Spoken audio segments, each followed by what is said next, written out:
Hello दोस्तों। राम राम, राधे राधे मेरे प्यारे भाइयों। और बढ़िया हैं आप सभी, आशा है आप सभी अच्छे हैं और पढ़ाई अच्छी चल रही है भाई।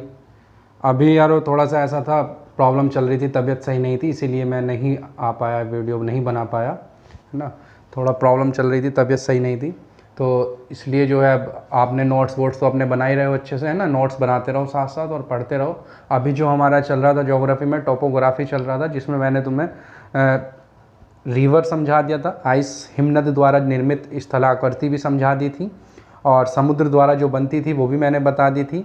अभी हमारी जो अब बची हुई है, जो हमारी बालू द्वारा बनती थी, मतलब मिट्टी द्वारा जो बनती थी, आज जो हम पढ़ने वाले हैं वो पढ़ने वाले हैं पवन द्वारा। मिट्टी से जो हमारी स्थलाकृति बनती थी वो भी मैंने समझा दी थी। आज जो हम पढ़ने वाले हैं वो पढ़ना है हमें पवन द्वारा निर्मित स्थलाकृति। सही है बेटे, पवन द्वारा। पवन मतलब तो आप सभी जानते ही हैं, पवन पुत्र हनुमान। पवन पुत्र हनुमान जी मतलब जो हवा में उड़ते हैं वो पवन होता है, समझते हो ना। पवन मतलब तो समझते ही हो, हवा। हवा से जो हमारी स्थलाकृति बनती है वो आज हमें समझना है। पवन से जो बनती हैं, हवाओं से जो चलने लगी हैं हवाएं, हवाओं से जो मिट्टी उड़ती है, जो अपवर्दन होता है, इरोजन होता है, वो सभी आज हमें यहाँ पर पढ़ना है। सही है बेटे, ध्यान से पढ़ते रहो पूरा, और जल्दी से जल्दी अपना पूरा सिलेबस समाप्त होना है, और फिर हमें जो है रिवीजन भी होना बहुत ज़्यादा ज़रूरी है। सही है। और जो भी ज़्यादा से ज़्यादा भाई चैनल शेयर करो यदि वीडियो पसंद आती है तो, है ना। वो आप सभी जानते हैं। आप यदि मतलब समझ में आता है तो आप मुझे बता सकते हैं, और जो भी प्रॉब्लम आती है वो आप मुझे कमेंट में ज़रूर बताएं मेरे प्यारे भाइयों। सही है, मेरे प्यारे बच्चों, बताना है उसमें। सही है बेटे। अभी आज हम पढ़ने वाले हैं पवन द्वारा। पवन द्वारा, पवन द्वारा निर्मित स्थला आकृति। पवन द्वारा जो निर्मित मतलब स्थला आकृति बनती है वो ऐसे बनती हैं, जैसे मान लीजिए कोई चट्टान है ना। ये हमारी कोई चट्टान है। चट्टान पर जो है जब हवाएं चलती हैं, तेज तेज हवाएं चलती हैं, तो ये इसे जो है एक तरह से अपवर्दन होता है। अपवर्दन मतलब मेरे बच्चों, अपवर्दन मतलब इरोजन होता है। तो जब इरोजन होता है तो इसे जो है ज्योग्राफी में आप जानते ही हैं, कुछ साल का मतलब होता है 50-60 साल, 1000 साल, 100 साल। तो ये जो है इसे काटना स्टार्ट हो जाती है। जो पर्वत है, जो पहाड़ी है, इसे ये काटना स्टार्ट हो जाती है। मरुस्थल जो होते हैं, मरुस्थल मतलब होता है जहां पर रेत ही रेत होता है, जहां पर रेत ही रेत होता है। तो वहां पर जो चट्टानें होती हैं, जैसे राजस्थान है हमारा, राजस्थान में अरावली पहाड़ी है, और वहां पे जो है चट्टान भी है और रेत भी है। तो जो ये पवन चलती हैं, जो ये पवन चलती हैं, जो ये हवाएं चलती हैं, तो ये हवाएं जो हैं, हवाओं से होता है घर्षण, हवाओं से होता है घर्षण। तो उसी से जो है ये हमारी चट्टान कटनी स्टार्ट हो जाती है। कुछ सालों बाद ये इसे काटना स्टार्ट हो जाता है। तो आज जो हम पढ़ने वाले हैं वो यही पढ़ने वाले हैं मेरे प्यारे भाइयों, है ना। पवनों द्वारा मरुस्थलीय क्षेत्र में निर्मित स्थला आकृति। मरुस्थल मैंने आपसे बता दिया। पवनों द्वारा जो हमारे मरुस्थल हैं, मरुस्थल, मरुस्थल जो हमारे मरुस्थल हैं, उन मरुस्थल में जो पहाड़ियां हैं, जो चट्टानें हैं, उन चट्टानों में जब इरोजन होता है तो वो अपनी शेप बदल देती हैं, मतलब उसने वो काटना स्टार्ट हो जाती हैं पवन हवाएं जो हैं। तो वही चीज है। और जो ये हमारा मरुस्थल है, जो हमारा ये मरुस्थल है बेटे, तो ये जो मरुस्थल क्षेत्र में स्थलाकृति का निर्माण होता है, ये बात आप सभी जानते हैं। घर्षण सबसे पहले हमें समझना है, घर्षण सबसे पहले हमें समझना है, घर्षण और अपघर्षण। सही है बेटे, घर्षण और अपघर्षण। मरुस्थलीय जो क्षेत्र है हमारे, मरुस्थलीय जो क्षेत्र हैं, उनमें जो चट्टानें होती हैं, तो चट्टानों से जब हवाएं टकराती हैं तो उनमें छोटे छोटे धूल के कण आते हैं, जिससे जो हमारा पर्वत है, जो हमारी चट्टान है, वो एक तरह से उसमें जो है घिसना स्टार्ट हो जाता है। वो हमारा जो है घिसना स्टार्ट हो जाता है, मतलब धीरे धीरे वो उसे काटना स्टार्ट हो जाता है। तो घर्षण में जो है, जब हमारी चट्टान से टकराती है, जब हमारी हवाएं किसी चट्टान से टकराती हैं, तो वहीं पे जो है घर्षण उत्पन्न होता है। घर्षण तो आप सभी जानते हैं, हम अर्थ पे चलते हैं, पृथ्वी पे, तो वो भी एक घर्षण है जिस वजह से हम चल पा रहे हैं। फ्रिक्शन, अपोजिट फोर्स लगता है। यदि आप अपना हाथ ऐसे मसलते हैं तो हमारे हाथ में जो है हीट जनरेट हो जाती है, तो वो भी एक तरह से फ्रिक्शन ही है। इसी वजह से ये यहाँ पर भी जो है हमारी चट्टान वो टूटना या कटना स्टार्ट हो जाती है। सही है बेटे, ये था हमारा घर्षण, ये था हमारा घर्षण। अपघर्षण में जो है, जो वायु, जो हमारा पवन है, जो हमारी वायु है, उसमें जो उपस्थित है छोटे छोटे धूल के कण, चेहरे से तो छोटे छोटे बच्चे लगते हो आप, समझ लो ना आप मेरी बात। उसमें बोलता है ना, एक मूवी है उसमें, चेहरे से तो छोटे छोटे बच्चे लगते हो, कान्हा में बहुत बड़े बड़े हैं। तो ऐसे ही धूल के कण हैं, वैसे तो छोटे छोटे हैं वो, पर कान्हा में बहुत बड़े बड़े हैं, कान्हा में बहुत बड़े बड़े हैं। तो जब ये किसी चट्टान से टकराते हैं, जब ये धूल के कण, बहुत सारे धूल के कण जब हवा में साथ में आते हैं, बहुत तेज लाते हैं इन्हें, जब ये किसी चट्टान से टकराते हैं तो वहां पर होता है अपघर्षण। मेरे प्यारे बच्चों, समझ में आई इतनी बात? घर्षण और अपघर्षण समझ में आया समझ में? आशा है आपने अच्छे से समझा है। अब हम बढ़ सकते हैं नेक्स्ट उस पर। तो अब जो हमें पढ़ना है बेटे, वो है हमारा छत्रक शिला। अब सुनो मेरी बात, ध्यान से समझते चलना है ना, एकदम प्यार से समझना है। सबसे पहला छत्रक शिला, शिला, छत्रक शिला। बेटे मात्राओं पे ध्यान मत दिया करो यार, इतना सही है ना, बस आप समझते चलो, चीज समझ में आनी चाहिए मेरे लाल। छत्रक शिला हुआ, फिर बनता है वो स्तंभ, फिर होता है हमारा स्तंभ, स्तंभ, थम थम थम, स्तंभ। सही है बेटे, फिर बनता है हमारा स्तंभ, स्तंभ, भूस्तंभ।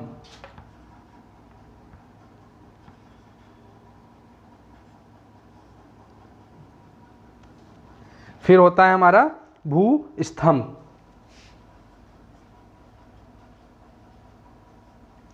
भूस्तंभ। फिर हमारा सबसे पहले वही छत्रक शिला। हमें जो है एक सीक्वेंस में पढ़ना है पूरा, सही है बेटे, एक सीक्वेंस में हमें पढ़ना है पूरा, और तुम्हें ध्यान रखना है। सबसे पहले छत्रक शिला, फिर भूस्तंभ। अभी समझाऊंगा सारी चीजें, ये अभी आप समझते चलो।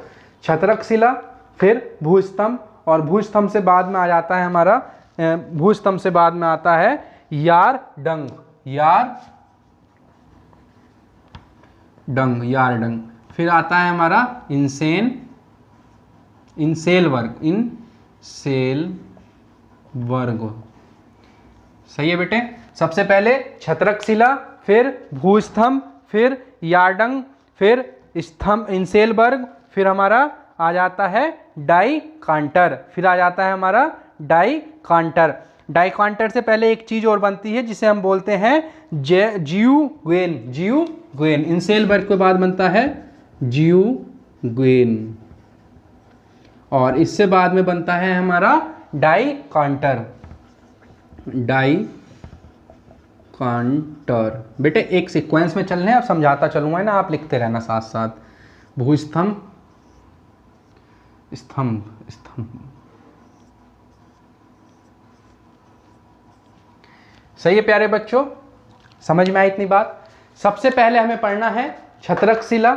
ये जो है हमारी पवन द्वारा निर्मित स्थलाकृतियां हैं जो पवन द्वारा बनती हैं। फिर मैंने घर्षण बताया, घर्षण में जो है पृथ्वी, पवन जो है, जो हवाएं हैं वो पर्वत से, चट्टान से टकराती हैं तो वो उसका अपवर्दन करती हैं।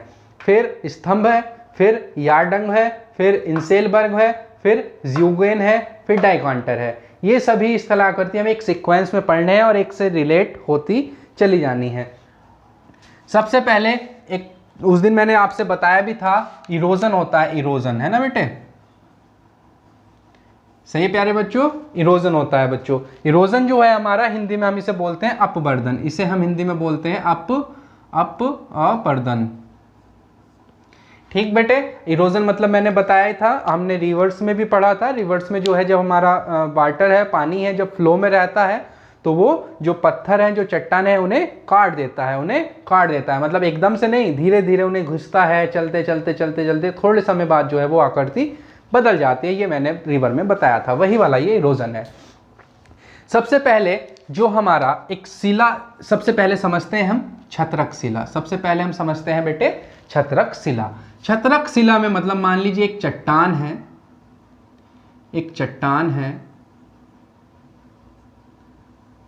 सही है बेटे, ये हमारी एक चट्टान है, ये हमारी एक चट्टान है। चट्टान मतलब एक पत्थर है, एक पर्वत, चट्टानी ही बोलना है हमें, एक चट्टान है। अब भाई जब ये चट्टान है, इस पे जो है पवन जो है चलनी स्टार्ट हुई, पवन जो है, पवन देव ने जो है अपनी हवाएं चला दी।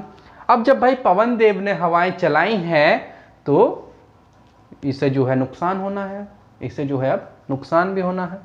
तो ये हमारी पवन आनी स्टार्ट हुई, ये हमारी पवन आनी स्टार्ट हुई, हवाएं आनी स्टार्ट हुई। सही है, सही है बेटे। और इसमें छोटे छोटे धूल के कण हैं मेरे प्यारे बच्चों। अब बेटे ये जो है, ये है हमारी मुलायम चट्टान, बाहर वाली जो है, ये हमारी हार्ड चट्टान है, और ये हमारी मुलायम चट्टान है, बाहर वाली जो है मुलायम, मुलायम चट्टान है बेटे। ये वाली जो है हमारी मुलायम चट्टान है। समझ पा रहे हैं आप मेरी बात? बताओ बच्चों, समझ पा रहे हैं आप सभी? समझिए, जब ये हमारी हवाएं इधर से आना स्टार्ट हुई, इधर से भी आ सकती हैं, इधर से भी आ सकती हैं, फिलहाल आप अभी समझिए। जब हमारी चट्टान हवाएं आती हैं, चट्टान से टकराती हैं, तो घर्षण होता है और अपघर्षण होता है, फ्रिक्शन होता है।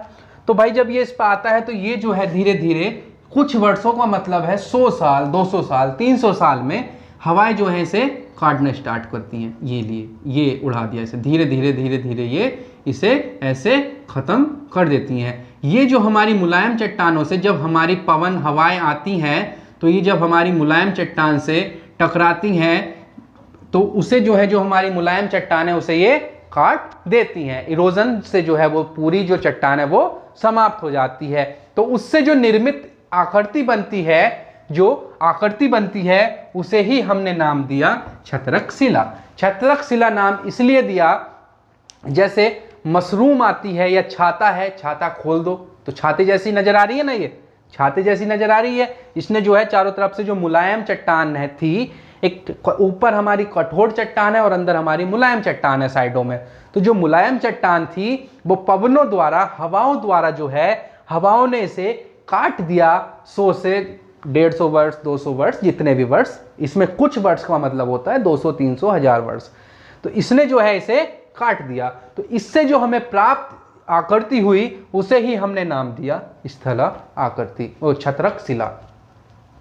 समझ में आई बेटे मेरी इतनी बात? फिर हमने उसे नाम दिया छत्रक शिला। चलिए अब भाई जब छत्रक शिला हमने बना दी, छत्रक शिला हमने बना दी, अब बेटे ऐसा तो है नहीं ये रह जानी है ऐसे ही, हवाएं तो हवाएं हैं, हवाएं तो हवाएं हैं, हवाएं इसे भी नहीं छोड़ने वाली हैं, हवाएं जो हैं इसे भी नहीं छोड़ने वाली हैं। हवाएं भैया फिर चलना स्टार्ट हुई, हवाएं जो थी फिर चलना स्टार्ट हुई। ये हमारी इस टाइम पे जो है छत्रक शिला था, यहां पर ये हमारा छत्रक शिला है बेटे। सही है बेटे, ये हमारा छत्रक शिला है। अब इस पे जो है फिर से हवाएं आती हैं, इस पे जो है फिर से हवाएं आती हैं, अपने साथ धूल कण भी ले आती हैं, दुनिया भर की चीज अपने साथ ले आती हैं। कभी जब आंधी चलती है तो आप आंधी में खड़े हो जाना ऐसे सीधे, बेटे हिल जाते हो, पूरे हिल जाते हैं ना, लेट जाओ तो तब हिलते नहीं हैं। चलो, तो बेटे जब हवाएं आना स्टार्ट हुई फिर से, तो ये जो छत्रक शिला था हमारा, ये धीरे धीरे इसमें भी कटना स्टार्ट होना है। ये इसे इतना उड़ा दिया, यहाँ से ये उड़ा दिया, ये इतना काट दिया, ये ऐसे ऐसे ऐसे करते करते जो है इसकी जो शेप रह जाती है कुछ, वो शेप हमारी इस प्रकार में रह जाती है।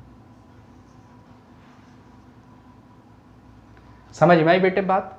छत्रक शिला पर जब पवनों द्वारा हमला हुआ, हमला ही समझो, पवनों द्वारा उस पर जब हमला हुआ तो उसने जो है, जो चट्टान थी उस पर और अपघर्षण, अपवर्दन हुआ, इरोजन हुआ, तो उसे बना दिया भू स्तंभ मेरे प्यारे बच्चों, उसे बना दिया भू स्तंभ, भू स्तंभ। ये भी जो है हमारी एक पवन द्वारा निर्मित स्थला आकृति है। चलिए अब बात आ जाती है हमारी यारडंग पर, अब बात आ जाती है यारडंग। अब सोचिए जब बहुत सारे स्तंभ बन जाएं, बहुत सारी छत्रक शिला से बहुत सारे स्तंभ बन जाएं, ऐसे स्तंभ बन जाते हैं, तो उन्हें नाम दिया हमने यारडंग, डंग। बेटे समझ में आई इतनी बात? ये हमारा भू स्तंभ है, ये हमारा छत्रक शिला है। सही है बेटे, बना दी इतनी चीज, समझ में आई इतनी बात। सबसे पहला जो था छत्रक शिला था, छत्रक शिला पर फिर अपवर्तन हुआ, फिर से इरोजन हुआ, उसे बना दिया भूस्तंभ। यदि अनेक छत्रक शिला हैं और उनसे अनेक भूस्तंभ बनते हैं तो उन्हें नाम दिया यारडंग, उन्हें नाम दिया बेटे यारडंग। अब भाई बात आ जाती है इंसेल वर्ग, अब बात आ जाती है इंसेल वर्ग। बेटे इंसेल वर्ग होता है हमारा जब ये है, इन पे भी पवन आनी है बेटे, इन पे भी पवनें आनी है, हवाएं आनी है। हवाएं तो हवाएं हैं, हवाएं तो हवाएं हैं, ऐसे जब चलती हैं, वो वाला ना गाना सुना, चलने लगी है हवाएं। तो ये हवाएं जो है इतनी बुरी हालत बना देती हैं बेचारी चट्टान। फिल्मों में जो है प्यार मोहब्बत में हवाएं चलती हैं और यहाँ जो है आकृति बदल जाती है। आकृति तो बदल ही जाती है, मोहब्बत में जो है मानव बदल जाता है, उसकी आकृति बदल जाती है 4-5 दिन में ही, उसे समझ में आना स्टार्ट हो जाता है। इतनी बड़ी बात ना है ये, पर फिर भी मैं बता रहा हूँ आपसे। बेटे पढ़ाई पे ध्यान दो, सही है। मोहब्बत तो चलती रहती है, मोहब्बत करनी है तो अपनी बुक से करो, जो रात में बुक्स और आप ही होते हैं। मोहब्बत होनी चाहिए तो बुक से होनी चाहिए, अपना पढ़ाई पे ध्यान दो। तो सही बात है ना। अभी जैसे पता है जब प्यार मोहब्बत होता है ना, शुरू वाला जब सीन होता है तो उसमें जो है जैसे यहाँ छत्रक शिला, फिर हमारा भूस्तंभ बना, यारडंग बना। तो जब शुरू में जब प्यार मोहब्बत स्टार्ट होता है तब तो हवाएं भी बड़ी प्यारी लगती हैं, ठंडी ठंडी हवाएं चल रही हैं, अरे वाह, हवाएं भी बड़ी अच्छी लगती हैं। पर बेटे वो जो हवाएं हैं ना वो थोड़े समय ही रहती हैं अच्छी हवाएं, फिर बाद में जो है वही हवाएं जो हैं आंधी चला देती हैं लाइफ में। तो इसलिए बेटे अपनी पढ़ाई पे ध्यान दो, इधर उधर नहीं भटकना है हमें, है ना। अपने लक्ष्य पे हमें चलते रहना है ना। मेन चीज़ तो यही है। अब हम पढ़ते हैं तभी तो कुछ पाने हैं। सफलता बेटे एक दिन में नहीं मिलती, पर एक दिन ज़रूर मिलती है। चलते जाना है, रुकना नहीं है हमें, चलते जाना है, चलते जाना है, बस ऐसे ही। तो वही वाली चीज़ है। अब भैया हवाएं यहाँ फिर चलती हैं, हवाएं जो हैं यहाँ पर फिर चलना स्टार्ट हुई। जब भाई हवाएं फिर से चलना स्टार्ट हुई तो ये जो है अब यहाँ से कटना है, यहाँ से यहाँ से यहाँ से ऐसे, तो ये रह जाना है ऐसे, छोटी छोटी चट्टान बचनी है। अब बचनी है ऐसे छोटी छोटी चट्टान बचनी है मेरे बच्चों, छोटी छोटी चट्टान बचनी है। तो इसे ही हमने नाम दिया मेरे प्यारे बच्चों इंसेल वर्ग, इसे हमने नाम दिया इंसेल वर्ग मेरे प्यारे बच्चों, इसे हमने नाम दिया इंसेल वर्ग। लिख देते हैं आप जैसा आप चाहें, इंसेल वर्ग, इंसेल वर्ग। ठीक बच्चों, बेटे हिंदी पे थोड़ा सा ध्यान मत देना, अपना समझो आप, है ना, समझ में आना चाहिए, मेन मैटर ये है। यारडंग को उड़ा दिया इन्होंने, कतर दी ऊपर से, ये भी सही है। जब इनको अब अक्कल छान दिया इन्होंने, इन्हें भी छान दिया, यारडंग से इन्होंने बना दिया इंसेल वर्ग। अब आ जाता है भैया ज्यूगेन, अब आ जाता है हमारा ज्यूगेन। देख पा रहे हैं आप? देख लूँ और थोड़ा सा मैं, हाँ देख पा रहे हैं, शाबाश। चलिए अब भैया ज्यूगेन जो है हमारा ज्यूगेन जो है बच्चों मेरे प्यारे भाइयों, ज्यूगेन में जो है ये जब चट्टान है, ये चट्टान थोड़ी सी बड़ी है, ये चट्टानें मैंने यहीं पे तो दर्शाई है छोटी सी, बट ये जो है बहुत बड़ी बड़ी होती हैं। तो बेटे जब ये चट्टान हमारी ऐसे एक हमारी शेप बन जाती है डिब्बे जैसी, अब इसमें जैसे ये ऊपर से उठा हुआ है, यहाँ से उठा हुआ है, ये ऐसे ऐसे ऐसे ऊबड़ खाबड़ है, ऊबड़ खाबड़ है। तो हवाएं जब चलती हैं, हवाएं इन्हें भी नहीं छोड़ने वाली हैं। हवाएं जो हैं चट्टानों की रिश्तेदार थोड़ी ना है, बताओ, वो रिश्तेदार थोड़ी ना है भाई, वो तो उसे भी नहीं छोड़ने वाली, सही बात है। तो भाई जब इसे भी जो है जब हवाएं आती हैं तो इंसेल वर्ग भी हमारा बेचारा चल बसता है, वो भी बहुत परेशान हो जाता है मेरे प्यारे भाइयों। तो भैया जब ये इंसेल वर्ग को काट देती हैं तो ये एक डिब्बा जैसा, इस पर इतना ज़्यादा प्रेशर लगता है, इतना ज़्यादा प्रेशर लगता है, ये एक डिब्बे जैसी फॉर्म में हो जाता है, एक डिब्बे की फॉर्म में, डिब्बे की शेप या आकार का हो जाता है, आकार का हो जाता है। समझ में आई मेरे प्यारे बच्चों इतनी बात? ये जो है एक डिब्बे जैसा बन जाता है, इसे धीरे धीरे काट कर एक डिब्बा बना देती है कौन बना देती है बताओ, कौन बना देती है? हवाएं बना देती हैं। समझो मेरी बात, ध्यान दो बेटे पढ़ाई पे। हवाएं बना देती हैं। इंसेलबर्ग भी हमारा नष्ट हो लिया भैया। अब बचा हमारा डिब्बा, अब बचा हमारा डिब्बा। अब डिब्बा तो डिब्बा है, डिब्बा तो डिब्बा है। किसी भी चीज को एक बार देख लो फिर से। सबसे पहले छत्रक शिला, छत्रक शिला के बाद जो है हमारा बन जाता है, क्या बना छत्रक शिला के बाद?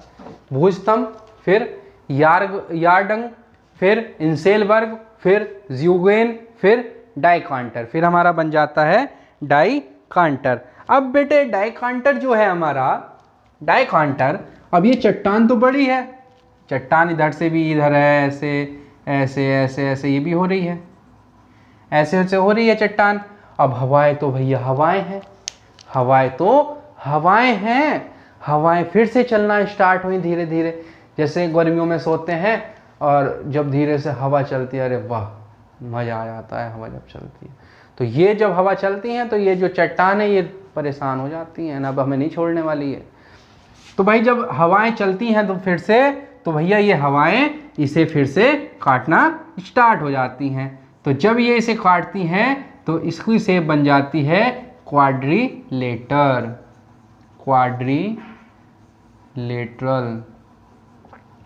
क्वाड्रिलेटरल शेप बन जाती है। डाइकांटर जो होता है चतुष्फलकीय, चतुष्फलकीय, इसे हिंदी में बोलते हैं बेटे चतुष्फलकीय, चतुष्फलकीय। फिर बन जाता है ये हमारा चतुष्फलकीय।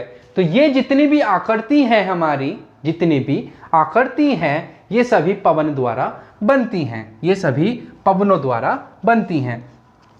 बेटे जब इसमें भी तो एक मुलायम सी चट्टान होनी है हमारी, इसमें भी तो बीच में मुलायम चट्टान होनी है, तो पवन जो है इसे भी निमटा देती है, पवन जो है वो इसे भी निमटा देती हैं, पवन जो है वो इसे भी खा जाती हैं, समाप्त मार देती हैं। और फिर जो है कुछ चट्टान ऐसी हो जाती हैं, उन पे जो है छेद हो जाते हैं, रंध्र बन जाते हैं, रंध्र बन जाते हैं। जब उसमें धूल कण आते हैं तेज तेज, जब उस पर प्रेशर से वो लगते हैं तो एक छेद वो बना लेते हैं। आप देखना कभी ऐसे ऐसे पत्थर भी होते हैं जिन पे बहुत सारे छेद हुए रहते हैं, तो वो जो बनते हैं वो ऐसे ही बनते हैं पवनों द्वारा। जब आकृति बनती है, स्थलाकृति बनती है, तो पवनों द्वारा जब धूल कण आते हैं तो उस पर घर्षण होता है, घर्षण होता है, इसीलिए जो है उसमें छेद हो जाते हैं, रंध्र बन जाते हैं छोटे छोटे। तो बेटे एक सीक्वेंस में था। तो ये तो आप जानते ही हैं, मशरूम, मशरूम जानते हैं, जैसे गाँवों में बोलते हैं सांप की छतरी, सांप वाली छतरी। आप देखना जब जंगल जाते हैं, खेत पे जाते हैं जब, तो वहाँ छतरी ना बनी रहती सांप वाली में, जब मशरूम जैसी, तो वही सेम ऐसी आकृति होती है वो छतरी जो बनती है, सांप की छतरी। मैं बड़ा डरता था जब छोटा था, तो सांप ऊप की छतरी ना होती बेटे, वो वैसे ही ड्रामेबाजी है, बचपन में होता है ऐसा। जब छोटेपन में रहते इधर मत जाइए, क्यों, सांप की छतरी है वो। यार बताइए, बस सांप इतनी सी छतरी में रह जाता है, वो बच जाता है पानी से, ऐसा कुछ ना है, सब बनावटी बातें हैं। बहुत बातें सुनी बचपन में। छत्रक शिला बेटे पढ़ो ध्यान से।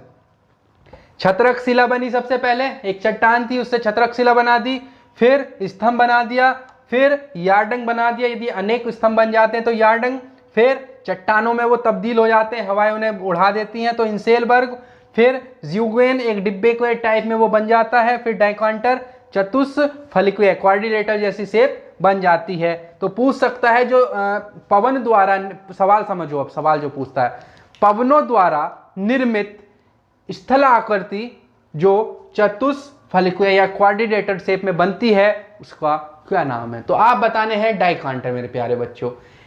जब पवन द्वारा कोई पत्थर डिब्बे जैसी शेप में आ जाता है तो उसे बोलते हैं ज़्यूगेन। जब अनेक स्तंभ या फिर दो स्तंभों के बीच में, यूपीएससी में सवाल पूछा हुआ है, दो स्तंभों के बीच में जब मुलायम चट्टान का इरोजन हो जाता है, अपवर्दन हो जाता है, तो वो कौन सी आकृति बनती है? तो हमें बतानी है, यार्डंग बनती है। सही है बेटे। फिर जब कोई एक स्तंभ, नॉर्मल स्तंभ तो स्तंभ ही है, यदि कोई आकृति छाता जैसी है, छाता जैसी है, पवन द्वारा वो निर्मित है, तो वो कौन सी स्थलाकृति है? तो बेटे वो हमें बताना है, छत्रक शिला है, वो हमारी छत्रक शिला है, या छाता जैसे समान दिखने वाली आकृति का नाम बताओ जो पवन द्वारा निर्मित होती है, तो उसे हमने नाम दिया छत्रक शिला। समझ में आई मेरे प्यारे बच्चों इतनी बात? आशा है आपने अच्छे से समझा है। अब नेक्स्ट चलते हैं, चलिए भाई चलते हैं नेक्स्ट। मिटा दूं बच्चों? चलिए मिटा देता हूं।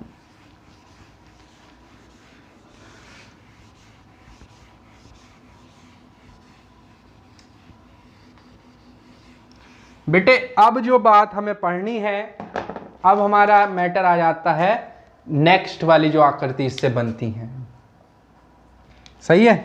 वो मतलब वो मैंने सारी साथ में इसलिए समझा दी, वो एक दूसरे से रिलेट थी, एक दूसरे से वो रिलेट थी, इसीलिए वो मैंने वहां पर सारी एक साथ ही समझा दी हैं। इससे समझने में आसानी होती है और याद भी रहती हैं।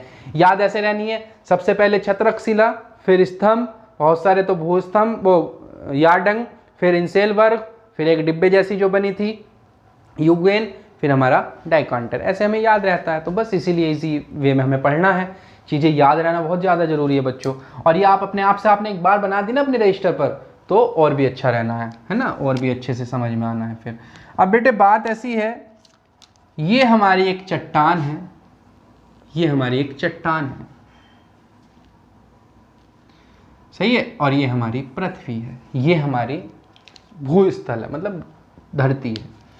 अब रेत तुम्हें पता ही है, आप सभी जानते हैं मेरे प्यारे बच्चों, रेत जब आता है तो वो कोई सहारा ढूंढता है और वहां पे इकट्ठा होना स्टार्ट हो जाता है। वो वहां पर जो है टीला बना लेता है, वो वहां पर बना लेता है टीला, ऐसे। ये जो है यहां पर इसने टीला बना दिया, बना लिया टीला बेटे।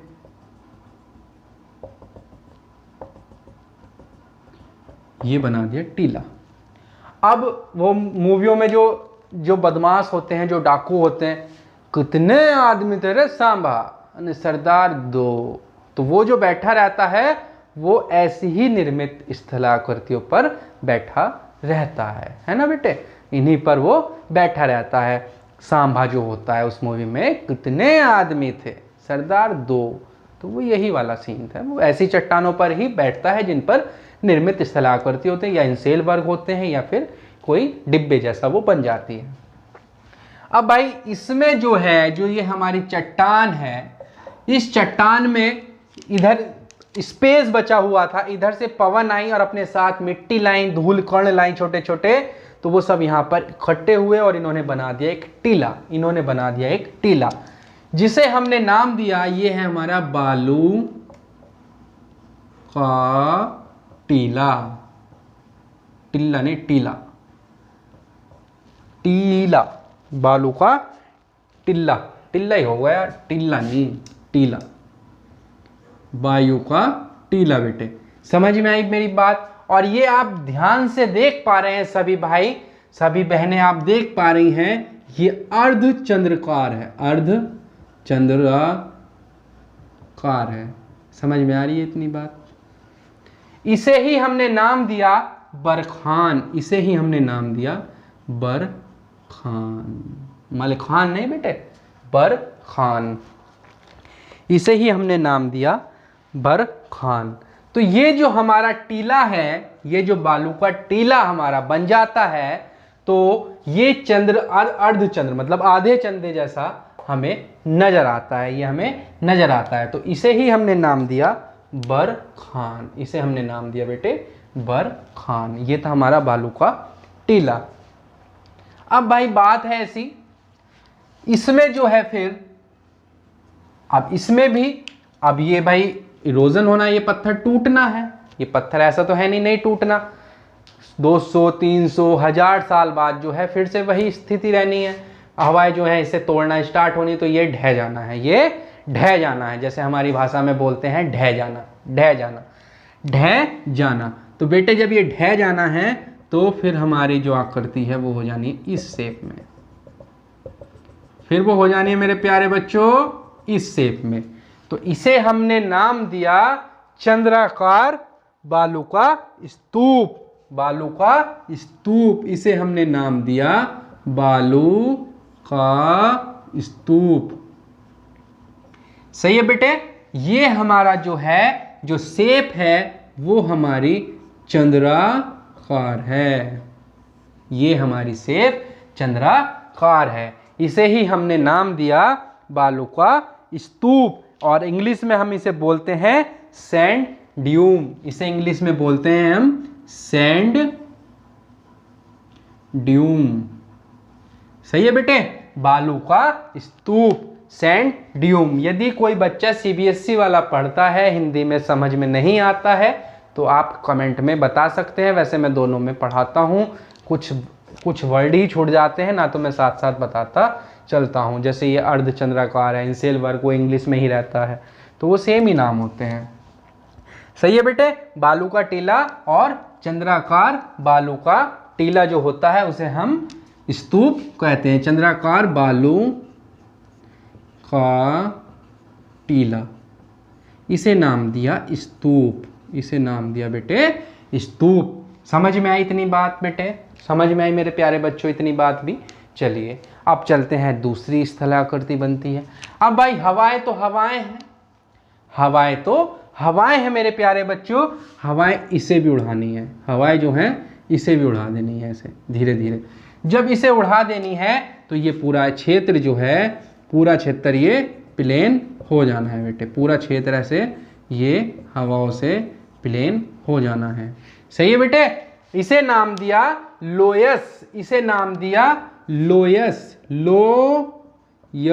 लोयस का मैदान, इसे नाम दिया लोयस का मैदान। समझ में आई इतनी बात? सबसे पहले बालू का टीला बना जो अर्धचंद्राकार था, उसे नाम दिया बरखान। फिर वो पर्वत जो था, जो चट्टान थी, वो टूट जाती है तो ये पूरा चंद्राकार में शेप में आ जाता है, इसे नाम दिया स्तूप। जब ये पूरा एक मैदान जैसा हो जाता है तो इसे नाम दिया लोयस का मैदान। मेरे भाइयों समझ में आई बच्चों इतनी बात? बहुत ज़रूरी है आप ये सभी अपने रजिस्टर में बनाएं और इसे समझें अच्छे से, और वीडियो बार बार देखते रहें जिससे रिवीजन होता रहे बच्चों। तो ये था हमारा लोयस का मैदान। लोयस का मैदान जो है बेटे हमारा, ये मैदान जो सबसे बड़ा लोयस का मैदान है वो चीन में है। सबसे बड़ा लोयस का मैदान, सबसे बड़ा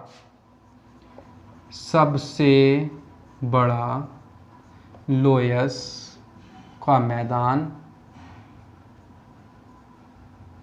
चीन में है, चीन में है। समझ में आई इतनी बात? सबसे बड़ा जो मैदान है वो चीन में है। लोयस का सबसे बड़ा मैदान वो हमारा चीन में है, चीन में है। सही है बेटे, समझ में आई इतनी बात? आशा है आपने पूरा अच्छे से समझा है। ये भी है बेटे, बताओ समझ लिया पूरा? चलिए अब हम पढ़ते हैं, एक चीज़ और बतानी है। ये हमारा लोयस का मैदान हमने बता दिया, स्तूप हमने बता दिया, और बालू का टीला बरखान भी हमने बता दिया। अब हम पढ़ने वाले हैं, एक झील होती है, चारों तरफ पर्वत ही पर्वत हैं, चारों तरफ पहाड़ी पहाड़ हैं, चारों तरफ पहाड़ी पहाड़ होते हैं, और बीच में जो है एक झील होती है, एक झील होती है पूरे में। तो बेटे इसे जो नाम दिया हमने, इसे दिया वाल्सन, वाल्सन झील। समझ में आई इतनी बात? वाल्सन झील, वाल्सन झील, वाल्सन झील बेटे। जब चारों तरफ किसी मरुस्थल में या मरुस्थलीय क्षेत्र में जब चारों तरफ पर चट्टानें हों, पहाड़ हों, और उनके बीच में जो एक तालाब जैसा हो या पानी भरा हुआ हो वहाँ पर, तो उसे हमने नाम दिया वाल्सन झील। जैसे जो हमारी वाल्सन झील है वो, ये सबसे ज़्यादा मरुस्थलीय क्षेत्र में पर्वतों से घिरी हुई झील का वाल्सन झील कहते हैं। एग्जाम्पल अजमेर का अन्ना सागर, अजमेर का आना सागर, अजमेर, अजमेर में जो आना सागर है वो हमारा एक वाल्सन झील है, वो हमारा वाल्सन झील है। अब बेटे ऐसा तो है नहीं, ये सूखना नहीं है। जब ये सूख जाता है पूरा, जब ये सूख जाता है, और सबसे ज़्यादा जो इसमें पाया जाता है वो नमक पाया जाता है हमारा। यदि ये सूख जाए तो इसमें किस चीज़ की मात्रा अधिक रहनी है? वो है हमारा नमक, जब नाम रहनी है नमक। और जब ये सूख जाती है, सूखने के बाद वॉल्सन झील से नाम हो जाता है प्लेया। प्लेया। सवाल पूछ सकता है वॉल्सन झील जब सूख जाती है तो क्या नाम दिया जाता है? उसे नाम दिया जाता है प्लेया। उसे नाम दिया जाता है बेटे प्लेया। उसे नाम दिया जाता है प्लेया। सबसे ज्यादा जो मात्रा पाई जाती है वो नमक की पाई जाती है, अजमेर, अन्ना, आना सागर। तो बेटे ये था हमारा पवन द्वारा निर्मित स्थलाकृति, यही हमें इसमें पढ़ना था। ये पूरा डिटेल में है। यदि आप यूपीएससी में मेंस लिखते हैं तो ये सभी आकृति बनानी है और वहां पर डिटेल में समझाना है पूरा। यदि पेपर में पूछता है तो पूरा ये चित्र बनाना है और वहां पर लिखना है जो मैंने समझाया है। समझ में आई बेटे इतनी बात? चलिए अब हम जो है नेक्स्ट लेक्चर में मिलते हैं। सही है बेटे? और पढ़ो ज़्यादा से ज़्यादा, अच्छे से जो है वीडियो शेयर करो, वो आप अच्छी लगती है तो शेयर करो। सही है बेटे? राम राम, राधे राधे, शानदार, ज़बरदस्त, जिंदाबाद मेरे प्यारे बच्चों। मिलते हैं नेक्स्ट लेक्चर में।